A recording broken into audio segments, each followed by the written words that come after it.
أعوذ بالله من الشيطان الرجيم.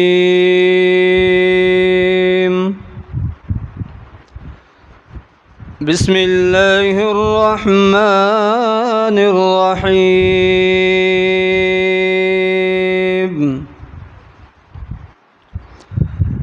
يا أيها الذين آمنوا إذا نودي للصلاة من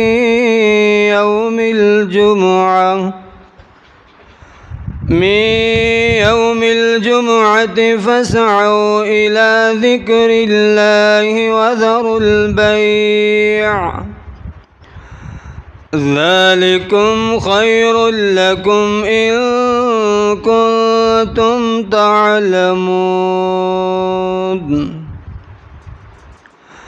فإذا قضيت الصلاة فانتشروا في الأرض وابتغوا من فضل الله